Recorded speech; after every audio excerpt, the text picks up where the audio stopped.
haven't given any updates since we started, but we've been busy. Where have we been?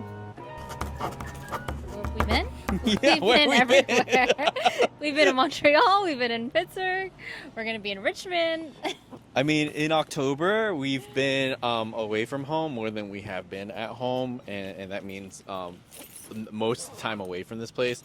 And honestly, like we've sort of just like gone into this head first. But I think, I mean, I know you probably don't like this, but I personally think that there's no other way to really do it if you haven't done it. If you really just want to like to get things going, we because I think we've done like a fair amount of research, but like actually just like going ahead and doing it is completely different. I mean, I think like the order of things that we're supposed to do things in, I mean, I think that we now know that there probably is some things that we could have done before others that we probably should have done, but at this point, you know, we're figuring it out.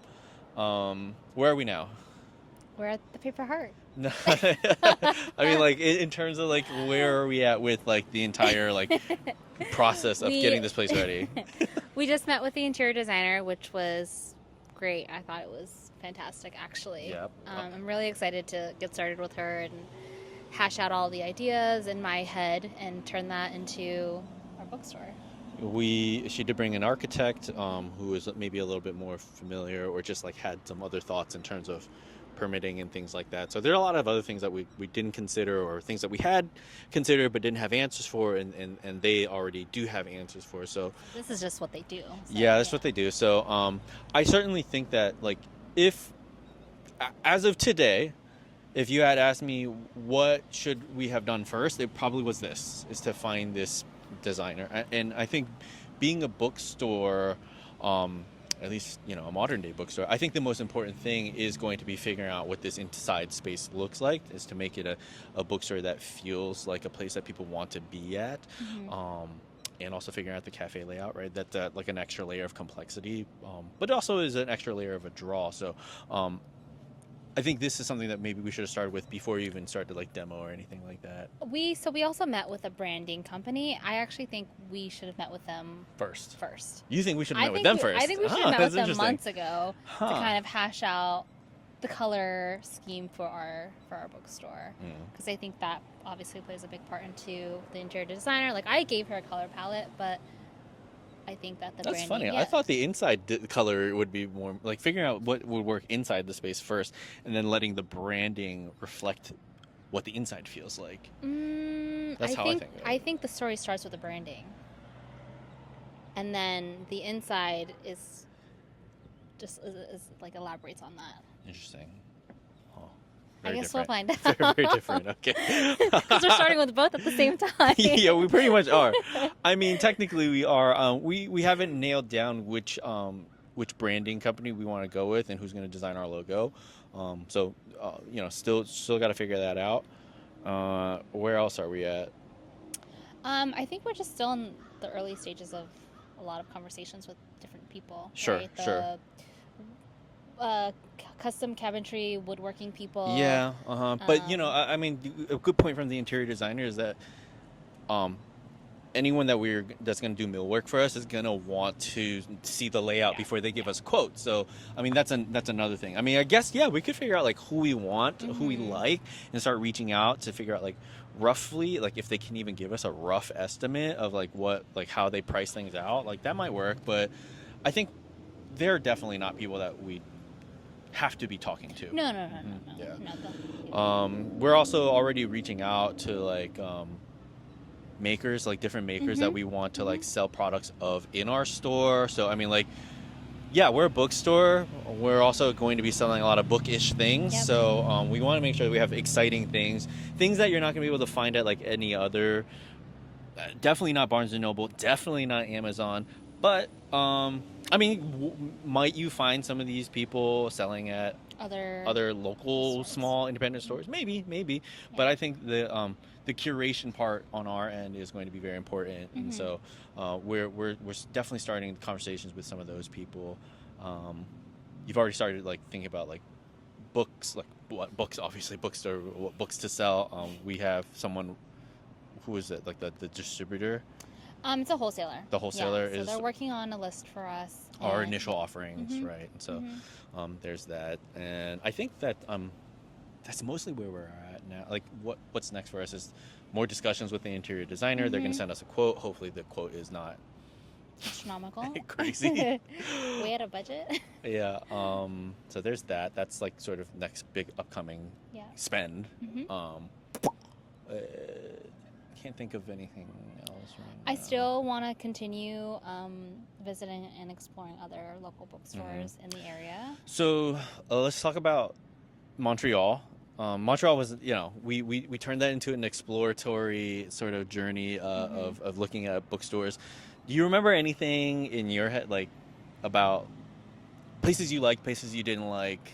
I loved Joie de Livre. So Joie de Livre. Joie de Livre? Something like Joie that? de Livre. I loved don't know. Joie de Livre. My French was way worse. My high school French was way worse than I had actually thought it was, which was not good to begin with. So I loved that bookstore, and I think the concept is really similar to what we want to do. Yeah. A bookstore with a cafe, and they also have they specialize in specific genres. They had cute special drinks. I really like that. Talk about the bookstore, the layout, like how first walked in. Yeah, it had 3 different sections when you first walked in, and each section was kind of separated by like the color of the shelves and the design. It was all separate, but all very cohesive. Very different. Very sections. different. Yeah. So the front section was romance and fantasy. Yeah. It was whimsical and I'll take it even like one step further. It was not only just like romance in the front, but there was something about the book selections and the covers that they decided to feature. They did have some special edition. A lot of special editions, I thought. Like, it's special editions that you don't really see all in one place. The other thing is a lot of those were the French editions, versions, that's right, yes, which are a lot nicer than the American I don't know why. They are very nice, though. The Fourth Wing Fourth series. Wing, we picked up 2 sets of the Fourth Wing series in French because they're these, like, very nice, like, gold embossed, like, all interior spray edges, of course. It's a very nice spray edge too. I think they had art on the inside, and that's just the regular French edition. I think is it? Yeah. Wow. Anyway, it's very nice. Yeah, it's very nice. But yeah, I noticed a lot of like very nice special editions like up in the front. They had a couple cute like cozy chairs that went with the theme for the front section. Front, yeah. Kind of like bright, right? Yeah. Yeah. Yeah. The second section was the cafe. Good, bad. Not good, not bad. not you. Not me, not my style, Sure. but it fit with whatever aesthetic they were going with. All of the drinks and the food items were bookish named, which is really cute. I like that. Yeah. They had a good amount of seating, actually. Yeah, there was. And I really liked that the cafe was in the center. It was very interesting because like all the tables and the seats were actually like very in the middle. Yeah. But at the same time, you still had room to walk around it. Yeah, they had bookshelves behind on one the side tables, and then bookshelves behind that you could still walk through and look at. Yeah, that was very interesting. I think it was a good use of the space. And the back section was probably my favorite. I think that's where they had their mystery horror and some other fantasy. That was a very moody sci-fi. set. Very moody. Yeah, they had like a raised section in the back with like a little nice velvet couch. Yeah, that was interesting. It's like a stage almost. A sunlight or a moonlight? What is that called in the ceiling? It reminds me of like a mini atrium almost. I don't think it was like No? No. Because they had a couple plants in the ceiling? Yeah. Oh, okay. It was like a little moonlight. Like No, it was bigger than that. I think it's bigger because the moonlight suggests like a single panel, but it was like this was like a raised. No, it was a single panel. I'll have to look at I'll have to look at the photos. Fact checked us. There was like a corner on the left that was also very dark and moody. The color I loved. It was like a deep burgundy. Definitely a little darker than what I want for our store, but it just really worked because that's where they had all the mystery and the sci-fi books, and it just worked with the theme. Okay. Yeah. Any bookstores you didn't like that you remember? Any bookstores? Or at least not. I mean, because Joie de Livre, even though you liked it all together, like you could very clearly say like the first section like something that was similar to what I'm thinking. Okay, and then but not the cafe space, and then the back space you also liked. Yeah, I mean, I liked elements of all of it, right? I'm trying to remember if there was a bookstore that I didn't like. Yeah, I mean, I think all of the bookstores were like really quaint and cute, and yeah, I mean, bookstore culture. It's like bookstore and cafes, right? There were a lot of bookstores. There were a lot of cafes. Not all the bookstores had cafes. Actually, very few of the bookstores had cafes. I think that was the only one. Maybe the only one. Okay, but overall, like, a lot of the bookstores weren't really like my thing. It felt too sterile for some of them. One comes to mind. I can't remember the name of the bookstore. I think I remember. It also had like a raised. Yes, it was kind of a weird little platform, like half the store. Yeah. You don't remember I did love the bookstore that we went into. It was French and English books. The one we got Sappy's book in. Oh yeah, that little one. I don't remember the name by the of water, it. I think. Yeah, it was like by the water. Yeah. That was cute. Yeah. Okay. Yeah, I mean, a lot of like cute stuff. I didn't see anything that like was terribly exciting, except I like Joy de Livre too. Yeah. If I had to pick a best one, that would have been the best one for me. I also liked the bookstore that I think they had mostly graphic novels. Like, you pointed that out. Yes. I actually think it was maybe like 30% graphic novels. I did like that one. Yeah. Which is a lot. That's a lot for a bookstore, and it was a small bookstore. Yeah. But that was a nice one. They had really cute like children's nooks, Yep. and the 2 little nooks in the front for the kids' books. I picked up Alchemized there, a signed copy of Alchemized. A signed copy of Alchemized. Yeah, that's right. So, signed copy of Alchemized there. Okay, so those are the only books. You bought one book for yourself to read. I don't remember where you bought it. I did. You bought it at Indigo Books? Yeah, I did. Okay, so just because I forgot a book at home, and that was the first bookstore we went to. And Indigo Books is like sort of like the Canadian equivalent to Barnes & Noble, as far as I can tell. I think the Renaud is. The Renaud is. Because they're Indigo. Everywhere. I think there's more than one Indigo. Yeah, but I didn't see them. We'll have to double check. On Google Maps. But not by walking by one. I didn't see any. Okay. I saw the Renaud everywhere. But didn't it feel like it? I mean, like, if that's it felt like a Barnes & Noble. If Indigo is an independent bookstore, that would be an impressively sized independent bookstore. Massive, It's in like a prime It was location. Like a department it was store. Huge. It was like a department store. It was like 2 floors. Yeah. Big spiral staircase in it. It was nice. Yeah, it was nice. Very small cafe upstairs. Yeah. And that was like a theme that we noticed was like all the cafes had like pretty simple menus. So straightforward menus. I think that's all you need, honestly. Yeah. Favorite food item that you ate in Montreal? I think I ate. We ate so much poutine. I love poutine. The duck poutine was so good, though. The duck poutine was really good that we got from Uber Eats. We tried to go to the one bar for duck poutine, but they it's 18 plus. 18 plus, so we were not allowed to bring our 9-month-old into it, so that sucks. Yeah. The restaurant that we had the duck on Monday night, the night before we left. The one that you had been to already? No, the one before. Yeah. I thought that was good. The duck there was good. Okay. Yeah. And then I guess just the last bit. I mean, we didn't do a lot of bookstores in Pittsburgh, but did you? And we've visited other bookstores in Pittsburgh before. Actually, we went to White Whale twice. Yeah, White Whale is a nice bookstore.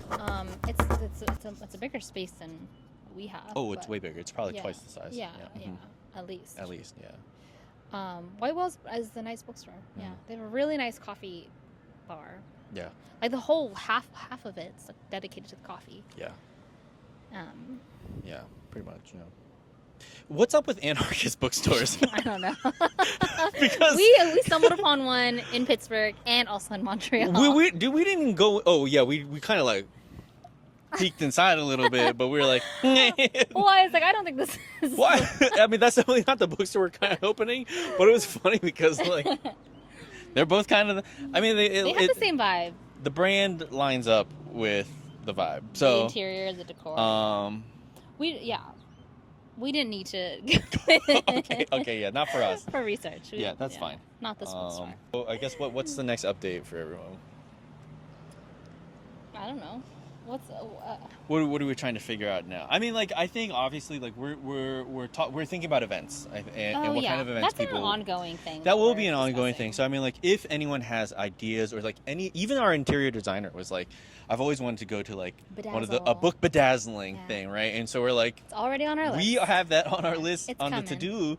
We just got to figure out how to put it together and advertise it. But I mean, if you have ideas, if you want to volunteer as like an event planning person, like let us know. we're here to try to make those things happen. Like if you want to do it, we're gonna try to find all the other people who also want to do it too, because very similar to the interior designer, we know that she's not the only person that wants to do it. It's just a matter of finding the space for people to come together and do it. So I mean, I think hopefully we're the first place that you think of when you want to do something like that. Just shoot us an email. And it doesn't have to be necessarily book related. Not necessarily. Because I also love the idea of like a craft night.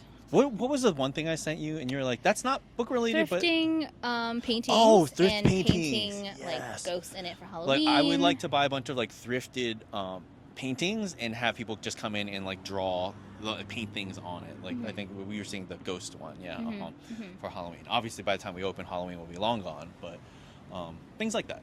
Anything else you want to add?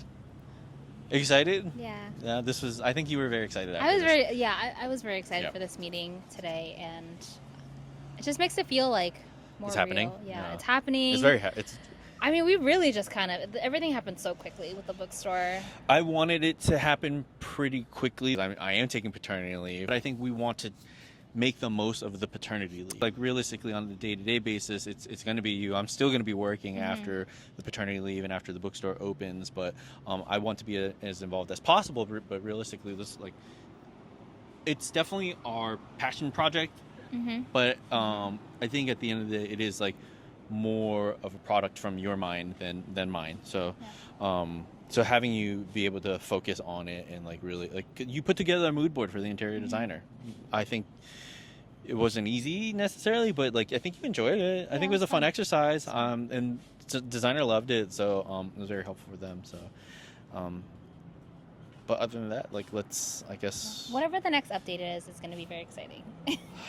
I hope so. I don't think now we've been holding off on showing the inside of the space so far. We are on the balcony. The big balcony of the store, which is we're hoping to have a lot of events out here. So again, if you have any fun events that you're thinking about, like we're open to it.